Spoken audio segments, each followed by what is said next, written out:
Alright folks, I'm gonna show you my perch combos and rigs. Just so when you watch my perch fishing videos, you know exactly what I'm using, and maybe you can copy some of my montages and rigs here, because when it comes to jigging for perch, I think I have that dialed pretty good. So this first combo here is exactly as you saw in my video. There is absolutely nothing changed, even the lures, the jigs. I'm not gonna change anything for my next fishing trip on Friday. Everything just stays. I don't even have to retie it. I didn't see abrasion on the line. Everything is good to go. But the rod is the Abu Garcia Eradicator. I have a review of that rod if you're interested. My number one rod right now. I love this rod the most.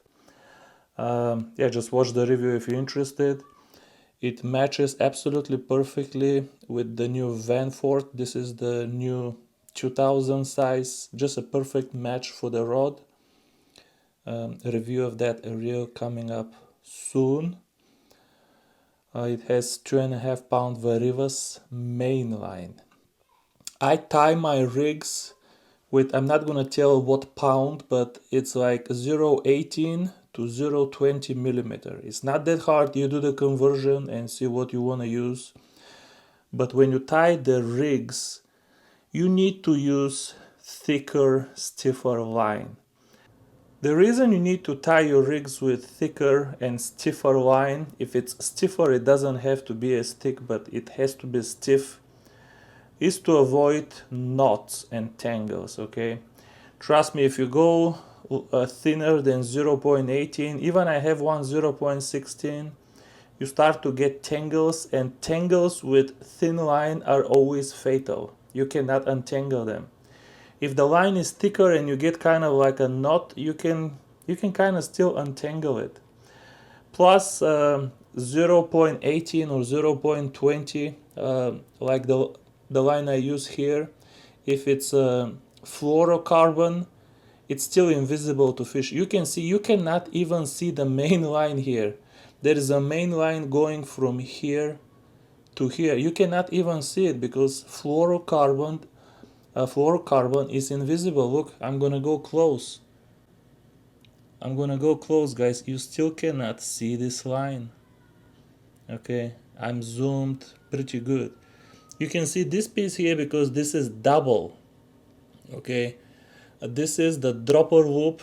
I'm gonna leave a link to a dropper loop video in the description. Make sure you check it. I don't want to show you how to tie a knot because people do computerized demos, which are much better than me doing it on camera.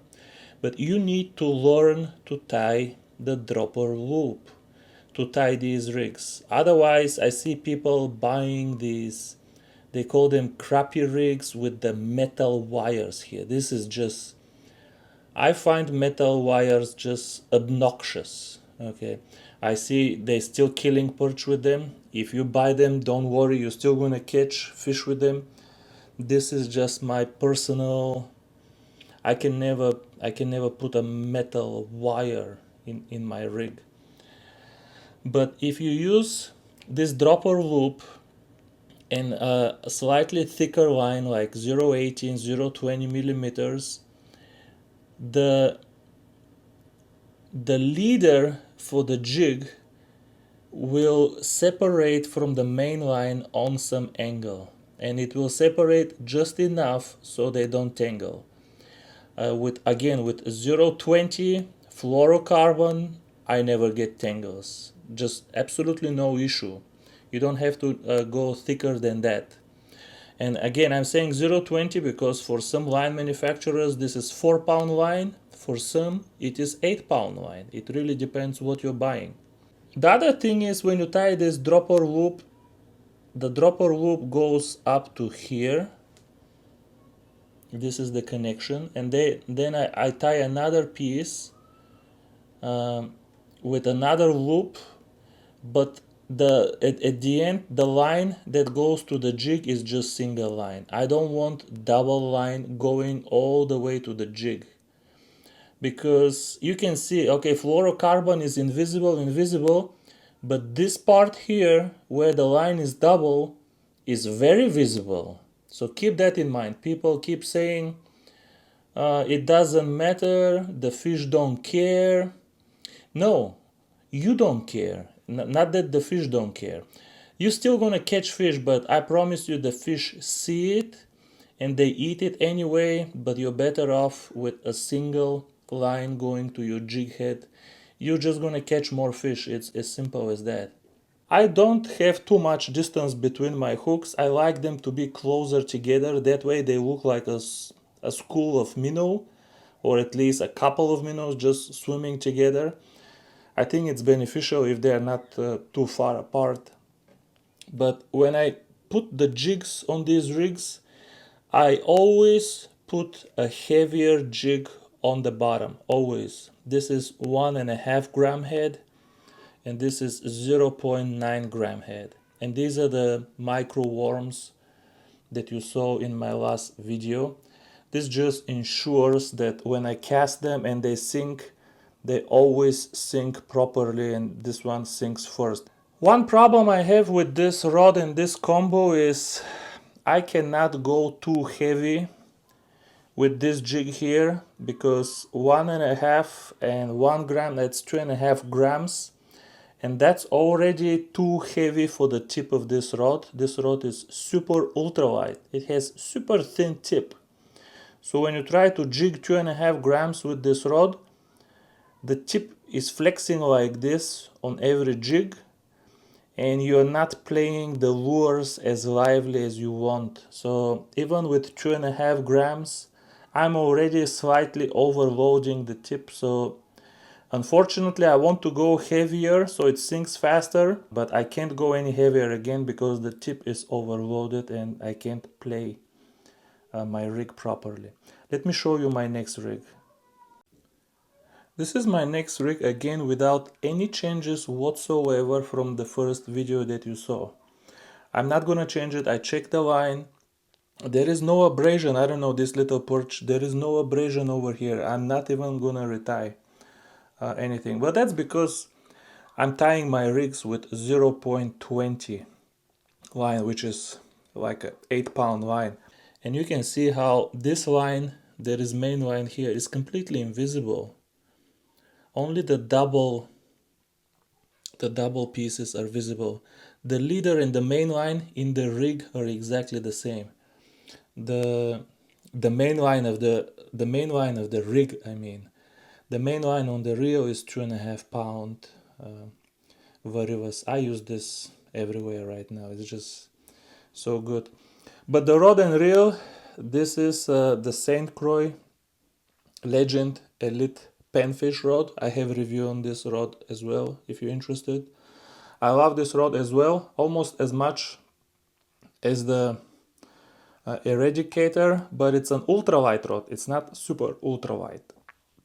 It has a slightly stronger blank.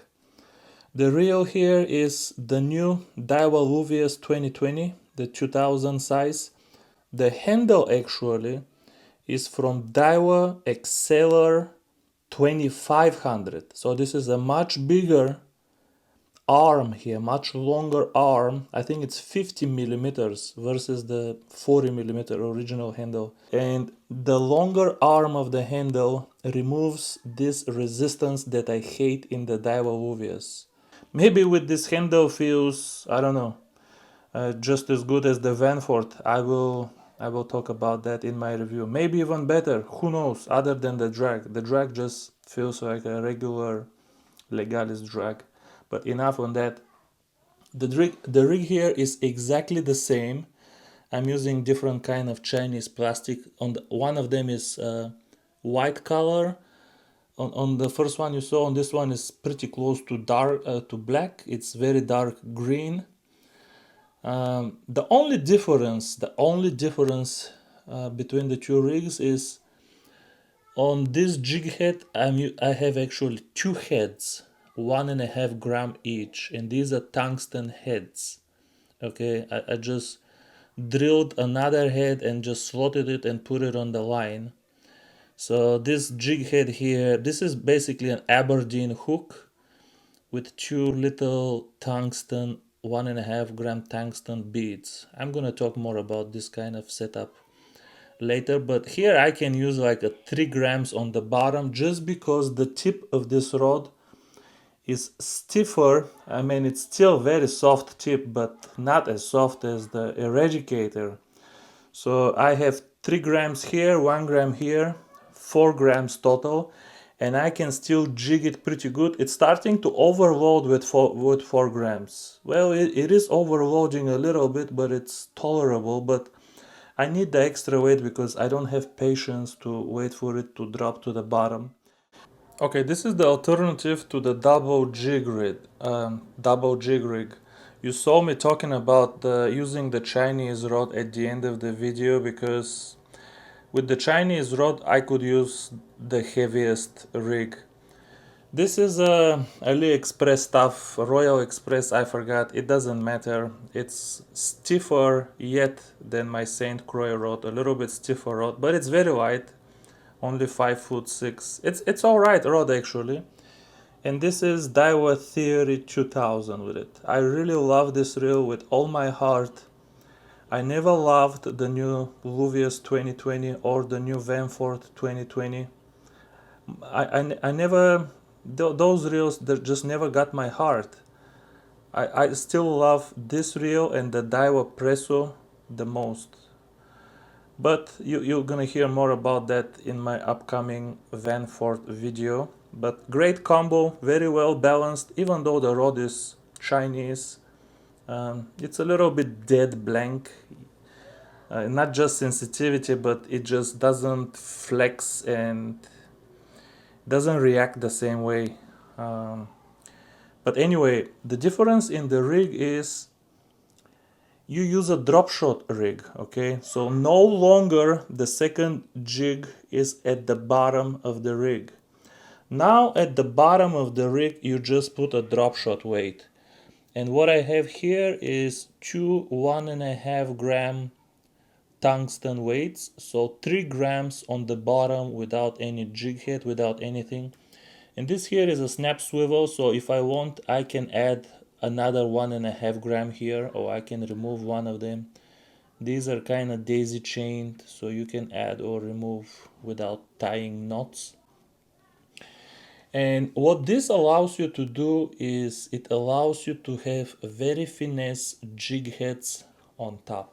Okay, you don't have to, this jig head here is only 0.5 gram. Okay, look how nice. I love the look of small jig head. It has kind of the same diameter as the lure. This is a Chinese lure on top. This is a Japanese lure on the bottom. But again, very small jig head. This is 0.9 gram. Is slightly bigger than the diameter of the body. But still very small jig head. It just, the whole thing looks very nice. So with 3 grams on the bottom, and these are 3 grams of tungsten, they sink like 4 grams of lead.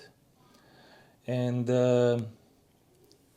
another whatever 1.5 gram on top. This is definitely my heavier rig. But if you fish like this, there is no limit to what you can put on the bottom. You can put 0.5 ounce if you want. Go crazy. If you have a like a bass rod, like a medium power, medium light power, even light power, you can put whatever you want here and sink to the bottom like a rock.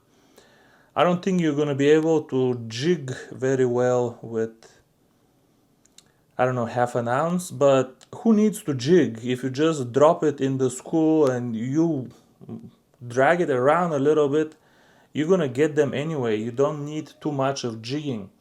I kind of enjoy the jigging, but to be honest with you, you don't need too much jigging. Just run these beautiful little things through the school and they're gonna eat them up no matter how you jig it. But this is the 3 combos that I used in the last video and that I'm gonna use in next video. I have also a blade bait mounted on a bait caster. I caught a couple of fish on this, but I'm not good with this blade bait. And I still catch fish, but I just don't catch them as frequent as with these guys, and I can't wait. Like, I know if I drop this, I'm gonna catch a fish on almost every cast. And with the blade bait, it takes 5 minutes to catch one fish, and sometimes the fish is bigger, but I just can't wait, guys. I wanna catch a fish on every cast. I don't care, big, small. I wanna feel a bite all the time.